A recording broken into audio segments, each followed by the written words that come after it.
Your unique self is your unique expression of the field. So it's this unique perspective on reality, that reality is having a you experience. And when we're able to realize this and embody it, inhabit it, it actually is the key to unlocking the greatest radical sense of aliveness, a sense of profound purpose, and a life that's drenched with meaning. So this is what it means to live your unique self, to experience aliveness, purpose, and meaning. One of the things about unique self is that the unique self, as a unique self, you access past, present, and future, which I'm calling your true time, or the true now, deep time, if you will. So what does that mean? A lot of times we go to a therapist and we rehash these stories over and over again about this thing that happened to me and it's just causing all my problems, and why does it have to keep happening? And then the therapist usually tries to normalize it. Oh, it's understandable that you'd feel that way, and that's normal. As a unique self, we want to go back to the past as we have unfolded in our unique self journey. And we want to weave together and reweave and tell the story so that we don't have to be stuck in the past. That we can, anytime we are in the present, we get triggered, something happens at work. It's like a colleague says something that throws us into a spiral of I'm alone or I'm not good enough, or a romantic partner says something and we get triggered into feeling anxiety about being abandoned, or a friend doesn't call us for a few weeks and we freak out about something, or they try to control us and we want to push back. When we revisit the past, we can go back and re-experience the early sense of abandonment, of anxiety, of feeling controlled or limited. But for the purpose of actually giving whatever it was we needed, giving it to ourselves. So the fear of abandonment, we go back and we give ourselves connection and steadiness. Fear of, or the experience of feeling trapped, we go back and we liberate ourselves. We actually can, using our imagination, go back and reweave the past and the stories. Also, we want to retell the stories not as simply a failure or a disaster or a regret, but we say that every detour is a destination. Quote from Dr. Mark Gaffney. Every detour is a destination. So what would it be like to go back to any moment in our past that feels like a detour? Oh, this thing went wrong.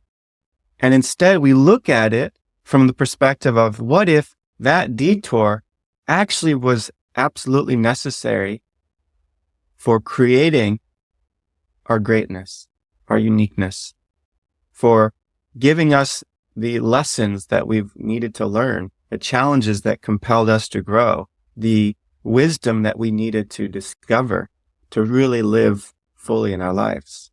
Every detour is a destination. Second, a unique self accesses the depth of the present, meaning actually being able to be with and be present to whatever is right now.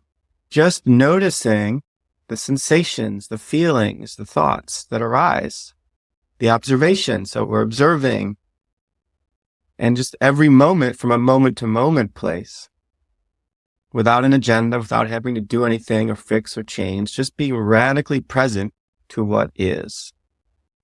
And I like to do a practice of taking walks, where I just name that I have a feeling, a sensation, green, color, sound, bird, whatever it might be, just being present to what is.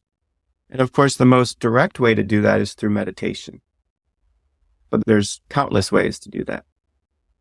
So being able to access the depth of the present moment, which ultimately actually is beyond time and space. It's outside of time. It's beneath time.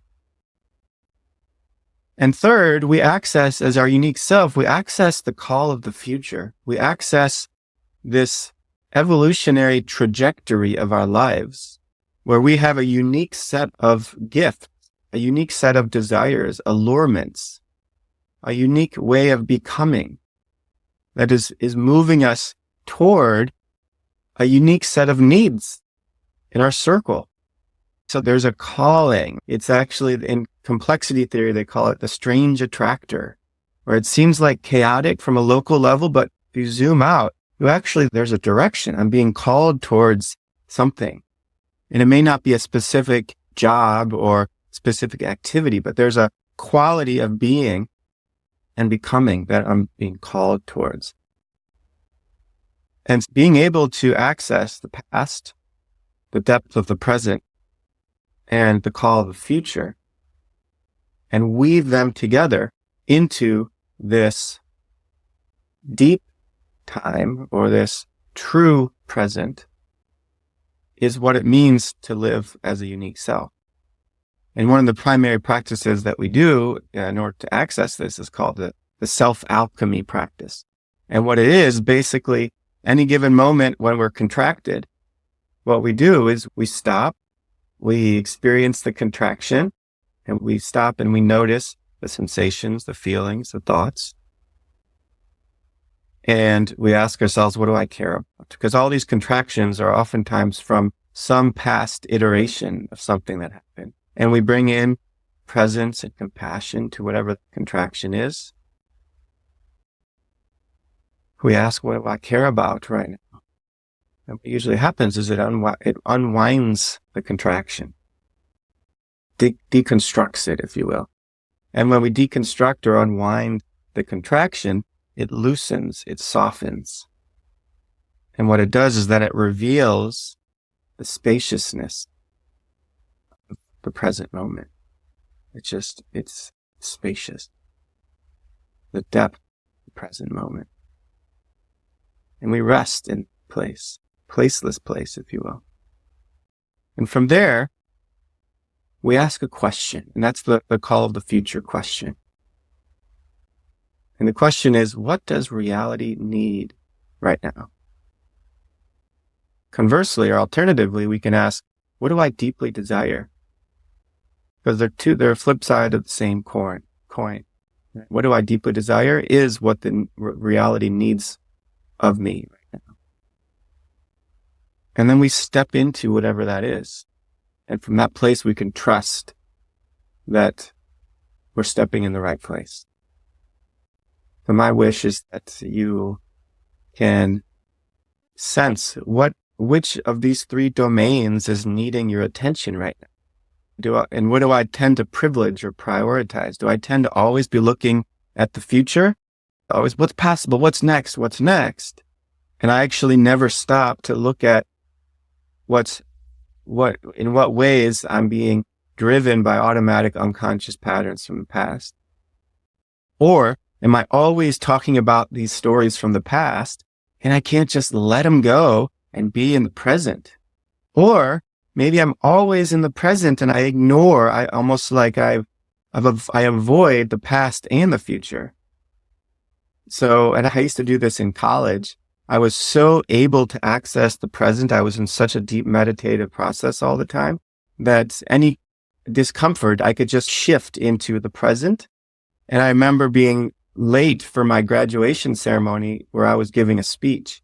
And it was because the anxiety of needing to get that someplace on time, I just went into the present and I avoided the experience of the anxiety, which was trying to motivate me to get to the place on time and do what I was being called to do, which was give this speech. And so I was late and people were upset because I was just in this present moment. So just scan past, present, and future. Where do I tend to hang out more than I maybe need to right now? And where do I neglect? And when you're able to access a little bit more that which you neglect, it actually opens up this current of electricity, this energy, this evolutionary current, which is the source of your aliveness as your unique self.